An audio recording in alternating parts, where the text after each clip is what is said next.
अशोक तंवर का जी यहाँ पे कोई ज़्यादा वजूद नहीं है, वो छोड़ चुके हैं यहाँ पे, वो दिल्ली रहते हैं, शिक्षा बहुत कमाते हैं। मैं क्यों बाजू कटवाऊँगा, मैं क्यों कटवाऊँ भाई बाजू? अगर किसी ने कटवानी है तो वो हमेशा ऐसी काटने मारने की बातें हमेशा वही करते हैं।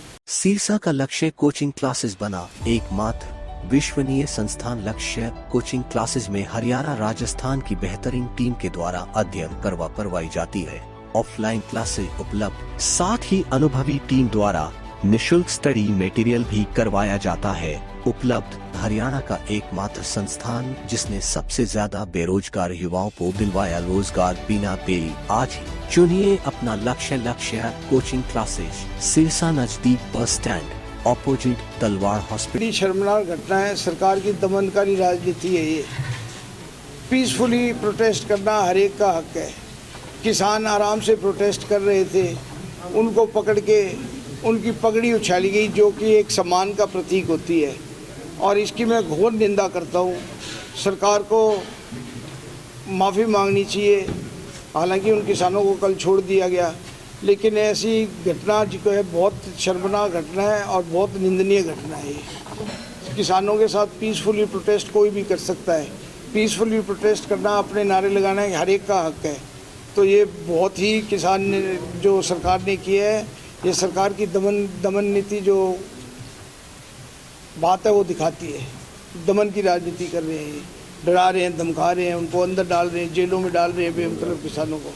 और जी कहीं ना कहीं पहले से प्रस्तावित था कि जेजेपी और बीजेपी के नेता जहां भी जाएंगे विरोध किया जाएगा, उसके बावजूद भी ये लोग जा रहे हैं, तो इसका क्या मायना आपने कहा? देखिए जी, मायना क्या, जाना तो हर एक को है। जो खड़ा हुआ है राजनीति में, जो खड़ा हुआ है उसको तो जाना पड़ेगा। और किसानों का अपना एजेंडा है, किसान अपना विरोध कर रहे हैं। किसानों को ये जो तीनों काले कानून है ये मंजूर नहीं है, तो किसान को भी कोई नहीं रोक सकता। किसान अपना विरोध करें, पीसफुली विरोध करें, ये सबके अधिकार है। दुष्यंत चौटाला बार बार ये कह रहे हैं कि इस बार जो चुनाव के अंदर गोविंद कांडा को विजयी बनाए और विकास करवाने की जिम्मेवारी मेरी है। ये गोविंद कांडा का चुनाव नहीं है, ये दुष्यंत का चुनाव है। देखिए जी, ये तो उनका आपस का मैटर है। पहले कांग्रेस ने, बीजेपी ने कहा भी आप लड़ो,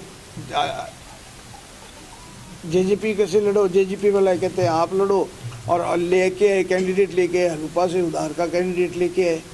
और अब वो अगर कह रहे हैं तो ये तो सरेआम बेवकूफ़ बनाने वाली बात है। अपना खुद का कैंडिडेट खड़ा करते हो।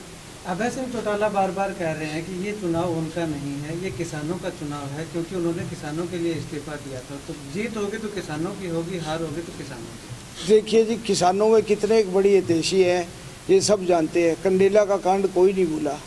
13 निर्दोष किसान किसके राज में मरे थे? इनेलो के राज में मरे थे, जिनके ऊपर गोलियां बरसाई गई। 13 किसान वहाँ पे शहीद हुए थे।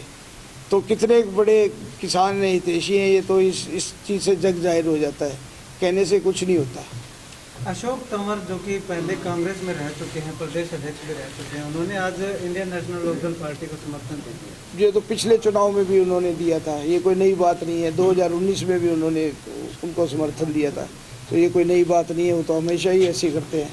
कितना फर्क आप क्या मानते हैं अशोक तंवर का समर्थन देने से? क्या अशोक तंवर का जी यहाँ पे कोई ज़्यादा वजूद नहीं है, वो छोड़ चुके हैं यहाँ पे, वो दिल्ली रहते हैं, शिक्षा बहुत कमाते हैं। अब उनका कोई खास विशेष लगाव इस एरिए से नहीं है, ना उनका कोई यहाँ पे होल्ड है। और ये तो जग जाहिर है, 2019 में भी उन्होंने इसका इनेलो का समर्थन किया था। ये कोई नई बात तो है नहीं। अभय चौटाला कह रहे हैं कि ये गढ़ उनका है। देखिए जी, गढ़ तो राजा महाराजाओं के टाइम में होते थे। आज के दिन गढ़ जो है बटन से, जब इलेक्शन का इलेक्ट्रॉनिक मशीन का बटन दबाएंगे उससे जाया जाता है, उससे बनता है गढ़। गढ़ बनाती है जनता, और गढ़ ढहने वाली भी जनता ही है। तो ये जनता का फतवा है जो 2 तारीख को पता लगेगा। तो हरियाणा में भी उनकी कभी 85 सीटें आई थी, और आज के दिन 1 सीट पर समेट के रह गए। 1 सीट भी उन्होंने इस्तीफा दे दिया। उंगली काट के शहीद होना चाहते थे। किसानों के नाम पे वो सारे हरियाणा में अपने राजनीति चमकाना चाहते थे। और जब तो उन्होंने कहा था, जब तक ये काले कानून वापस नहीं होते मैं राजनीति में नहीं आऊँगा, मैं विधानसभा में नहीं आऊँगा। लेकिन सबसे पहले विधानसभा की दौड़ में वो कूदे हैं।